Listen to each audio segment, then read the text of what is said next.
परम पूज्य आचार्य श्री कृपाशंकर जी ने एक बड़ा सुंदर भाव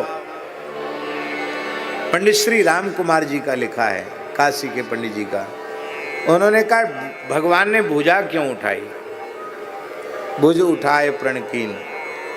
तो ले भगवान की भुजा इंद्र हैं और इंद्र ही दुखी है रावण के अत्याचारों से, इसलिए भुज उठाए मानो हाथ उठाकर इंद्र को अभय दान दे दिया, अब तुम निर्भय हो जाओ, इसलिए भुज उठाए प्रणकीन।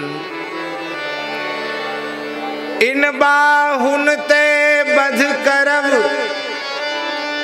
बाहुत रूप बनाए, युद्ध बाहु आधीन है इंद्र बाहु के राय।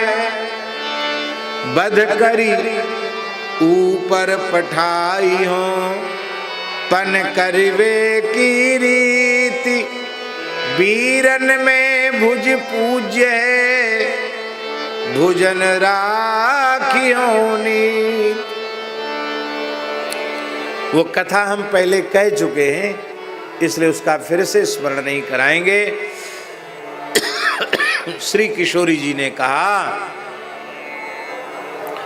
कि प्रभु इन असुरों ने आपका क्या बिगाड़ा है, आपने इनके वध की प्रतिज्ञा कर ली। 3 दोष ऐसे हैं जो सफलता के शिखर पर बैठे हुए महापुरुषों को भी नीचे गिरा देते हैं। पहला दोष है झूठ बोलना, असत्य भाषण। झूठ नहीं बोलना चाहिए। झूठ बोलने वाले की पोल पट्टी तो खुलेगी और उसको नीचा देखना पड़ेगा।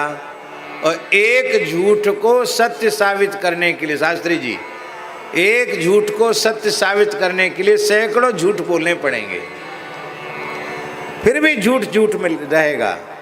तो एक झूठ का तो पाप लगा, उसको सत्य प्रमाणित करने के लिए सैकड़ों झूठ बोले तो कितना पाप हो गया।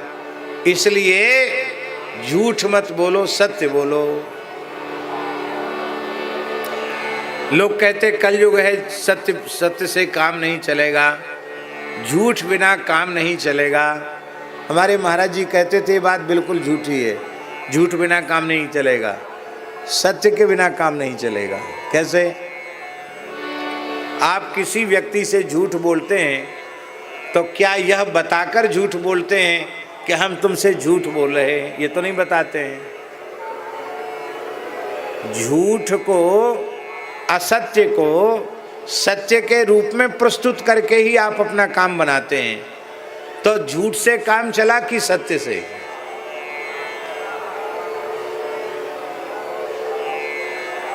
बोलो। सत्य से काम चला, झूठ से तो काम नहीं चला। झूठा व्यक्ति ये कभी नहीं कहता कि हम झूठ कह रहे हैं, वो झूठ को भी सत्य के रूप में परोसता है। असत्य भाषण नहीं करना। दूसरा दोष, परस्त्री गमन नहीं करना। तीसरा दोष, बिना कारण के किसी से वैर नहीं करना।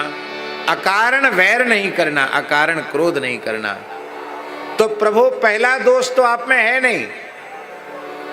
आप अपने पिता के सत्य की रक्षा के लिए अयोध्या का सिंहासन छोड़कर वनवासी हो गए। दूसरा दोष भी आप में नहीं है, क्योंकि मेरे अतिरिक्त जितनी भी नारियां हैं उनको आप कौशल्या के भाव से देखते हैं। दूसरा दोष भी आप में संभव नहीं है। तीसरा दोष आप में आ गया है, बिना बैर के क्रोध। और ये दोष भी धनुष के कारण आया है। राम जी बोले कुछ भी कहो, मैं अपने प्राणों का त्याग कर सकता हूं, तुम मेरी प्राण प्रिया हो, तुम्हारा त्याग कर सकता हूं, पर गौ ब्राह्मण की रक्षा की प्रतिज्ञा का त्याग नहीं कर सकता। मैंने प्रतिज्ञा की है तो मैं उसका त्याग नहीं कर सकता। और शास्त्री जी, रामो दुर्ना विभासते, राम जी ने वचन सत्य किया, लीला में ही सही लक्ष्मण जी को भी त्यागा, किशोरी जी को भी कहा वहाँ जाओ, लेकिन प्रतिज्ञा को नहीं छोड़ा, रक्षा की प्रतिज्ञा नहीं छोड़ी। ये सरकार का स्वभाव। किशोरी जी ने कहा कि आपकी कीर्ति को बिना वैरेण रौद्रता वाले कलंक से बचाने के लिए मैं ही अब लीला करूंगी।